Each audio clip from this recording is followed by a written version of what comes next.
Hi, my name is Tegan Fisher, and I decided to present on Indigenous peoples, their relationship with nature, and how it's important for the world around us. In this presentation, I will begin with understanding the Indigenous position with nature, and next I want to touch on specific connections with Indigenous groups, specifically food and water. Lastly, I will focus on how the Indigenous relationship is important for the world and how if we follow their lead and make policies that follow their beliefs, we might have a chance to save our planet. There are Indigenous people all around the world, and each group has their own relationship with nature because each of them have different worlds surrounding them. But yet there are still similarities. Komaljit, Jeremy, and Robert explain that Indigenous communities have a livelihood, cultural, spiritual, or sacred language and knowledge relationship with nature. In the end, nature is connected to everything within Indigenous lives, and the two lives are interconnected with each other because they help each other grow. Jack Ford points out that there are three commonalities between each Indigenous people.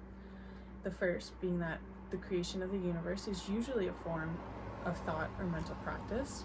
The second being the source of creation is plural, either because there are several entities or because the process includes many sacred actors that stem from a first principle. And the last being the agents of creation are not pictured as humans, but rather pictured as a walk-in or holy, animal-like, or as forces of nature. And in using this logic, it helps us to understand the basics of an Indigenous life and understanding. If we look at Indigenous peoples as a whole, we can see the communities we can see commonalities as long with one more. Again, Forbes brings up that Indigenous communities have a relationship with nature kind of like a kinship. They believe that the creators are family. They're the parents, and by this explanation, it means that all creations are relatives to one another. In this view, it helps us to create a stronger relationship between the two, and which then again helps to create a stronger relationship and stronger sense of protection over nature. This view can also have a connection to the idea that humans are meant to be humble and not arrogant towards other creatures. And in being humble, it helps to reinforce the non-exploitation of other living animals or creatures. It helps to create the importance of equality for all living beings rather than just humans. So for trees, for water, for a rock even. It helps to create a healthier relationship between Indigenous people and nature, but these beliefs also to help create a less missionary activity and secular imperialism, as well as it helps to create this sense of no patriarchy within the circle. Next, I want to concentrate on two connections with nature through Indigenous lives to show how these principles, these thoughts and principles kind of work in real time. First, I want to begin with food in the Salish Indigenous group. And to first understand how the relationships works with food, we have to understand how their connection with nature works. John Grimm and Mary Evelyn Tucker explain that the Salish community uses the concept of lifeway, which refers to the integrated life between the Indigenous group and nature. Lifeway is also something that can be found within a lot of Indigenous groups. For food, specifically, the Salish life had revolved around the annual salmon breeding year / spawning year, but this way of life was disrupted when a dam was constructed on the Columbia River. The construction of the dam disrupted their connection with food, however, it did not stop their winter dance. The winter dance was a way to highlight the Salish's relationship with food. The dance is done in honor to both the animals and the plants that are used as nutrients throughout the year. It's meant to represent the relationship between this Indigenous group and the nature surrounding them.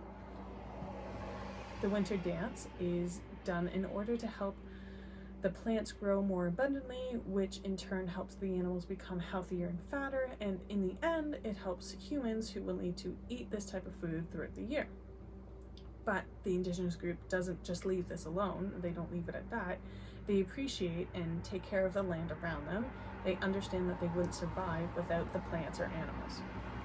The connection with food by the Salish show us how we should appreciate and be humble about the nature around us. The Salish have been doing their winter dance for as long as they can remember, with a few evolutionary changes along the way.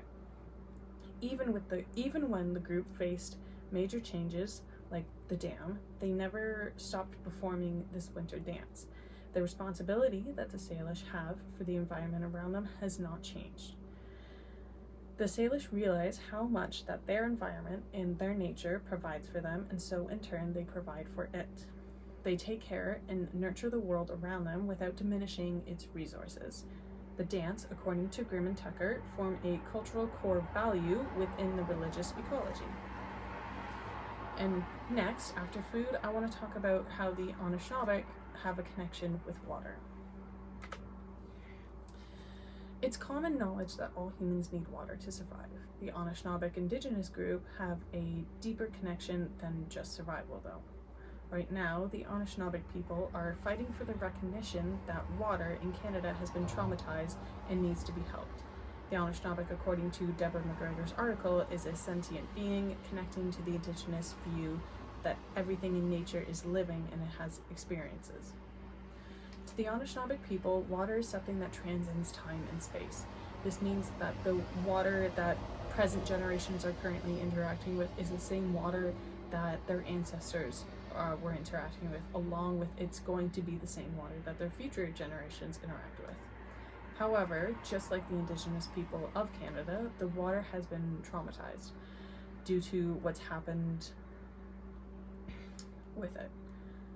Both entities are scarred because of what the government has done to them, and it's only together that both of them can be healed. The Anishinaabe believe that love will help heal the water and then in turn heal them. This connection with water helps to show the kind of connection the indigenous people have with nature. The article by McGregor helps to show how Western traditional views can disturb and destroy certain traditions around it. The article shows that Anishinaabe people don't just use water to survive, but they use it to connect to their past and continue with traditions that were almost lost due to government and other religious missions. Now, why does this all matter? Well, as Val Plumwood puts it, the Second Millennium Ecosystem Assessment Report that was issued in 2005 shows that the environment systems that sustain our living are declining. And she's not the only one who knows this. The authors of Working with Indigenous, Local and Scientific Knowledge and Assessments of Nature and Nature Linkages with People confirm that global deterioration of nature continues unabated, driving major changes to Earth's life support systems and human societies who depend on them. This issue is not something that only affects one group, it affects everyone. The planet is dying, and it's my belief that if we listen to indigenous groups, we can have a chance at recovering. And in this next section, I hope to prove this to you. I want to start with the indigenous groups of the Maori and Samoan people. And specifically, these indigenous groups are part of some of the most vulnerable nations due to climate change. However, they are not alone. Indigenous peoples all over the world around can become the most affected by climate change because their connection with nature is what connects the indigenous people to climate change specifically. It's their connection that helps policies about nature and how we can help. So specifically, the Maori use concepts of Vamatenia and Ka'ania. The first concept is to understand as a division of land and sea resources, and it organizes the land into sections. This concept represents the idea of balancing human needs with environment preservation, and the second concept focuses on communal living arrangements that are built near significant natural resources. The two concepts have been evolving and changing with the earth, but they have never taken advantage of the nature around them. They live in harmony with one another, and no matter how advanced and destructive humanity becomes, the main focus of the Maori people is nature. For Samoan people, they have the concept of Foa Matia and Fua Alili. I believe that's how we say it. The first being the concept of multi-layered kinship connection, which becomes a communal nature of land. More than 80% of Samoa's land is collectively owned according to Latia Nisuala, and the second represents the reciprocal relationship between humans and nature. The community and the environment are interlinked through literal and metaphorical pathways. These systems show how Samoan people acknowledge that the well-being of the community is intrinsically tied to the health and vitality of the land. Next, I want to talk about a few developments that have been done with the underlying notion that Indigenous views were the cause. So a few developments that have been seen with nature specifically. Governments all around the world have started their journey towards recognition of nature rights. In Sangal's AL article, it shows that the environment services are working towards linking ecosystems and nature to people's well-being. The concept of oneness, which is connection to place, traditional land, and dependence on nature, is at the core of Indigenous beliefs. And according to Sangal, it is this concept that will help others care for the land that they live on, which later forces a connection between nature and people's well-being. Cole brings to light that the rights of nature have become something that are using liberal legal rights to protect nature. This is something that can be seen in both Indigenous and non-Indigenous communities, but Tana Isu brings up a very important realization. We have to understand that the developments of rights in nature have been, for the most part, been related to water. But water is something that is important genealogically connection with many Indigenous peoples like the Anishinaabe. Indigenous worldviews are centered around Mother Earth, but not as one of construction, but one of connectedness. The Indigenous people show how we as humans can have a reciprocal relationship with nature and just how important it is for both of us. We have come a far way from denying climate change, but right now we need to listen and work with the Indigenous views, since for the most part, they are the backbone to many nature-related policies. These are all of my notes that I've used, and next is my bibliography. So the first article was used in understanding the connection of Indigenous people with nature. The second was used to understand a specific aspect of nature, which was food and Indigenous people. The third was used to emphasize the state of the world as of right now. The fourth was used to show how Indigenous worldviews are important for everyone. The fifth was used to showcase two Indigenous groups that are not from Canada and how they're dealing with climate change. The sixth was used to emphasize the relationship of water with Indigenous. The seventh was used to emphasize how climate change is not new, and we are more than 15 years at this point knowing this.